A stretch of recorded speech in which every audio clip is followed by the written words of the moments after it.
Hi po, ako po si Napisa Indig, 29 years old. OFW po dito sa Saudi Arabia bilang DH po. Isang taon na po ako at saka 5 buwan. So tulad po ng karamihan, puro lang resibo yung naiipon ko. So isang araw po, nag-scroll lang ako sa Facebook ko.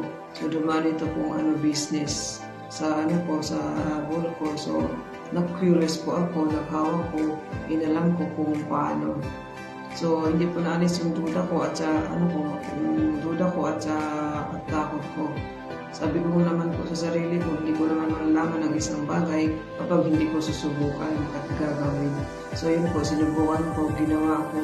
So, dati po, puro lang ako post sa selfie ko sa Facebook, puro lang ako nagla-live, puro lang ako nanonood ng YouTube, na pagod na nga sa trabaho, puyat na nga sa trabaho, nagpupuyat pa sa Facebook, wala namang kwentang bagay, wala namang pagbabago sa buhay, hindi naman kumikita.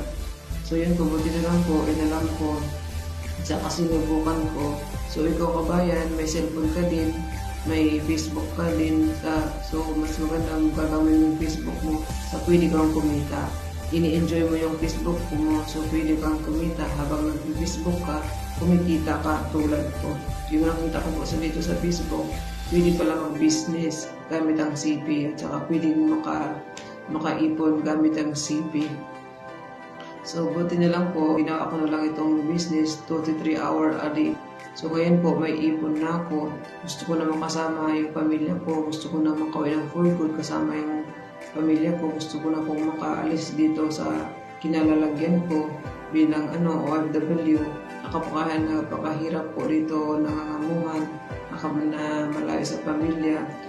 Hindi po tayo free dito, para po tayong nakukulong dito. So kung ikaw din po, tulad mo din ako, gusto mo makaipon at saka gusto mo for good kasama yung pamilya. So comment ka lang po lang how dito sa ilalim ng video or click the link, send me a message. So yun po, thank you po sa panonood ng video ko.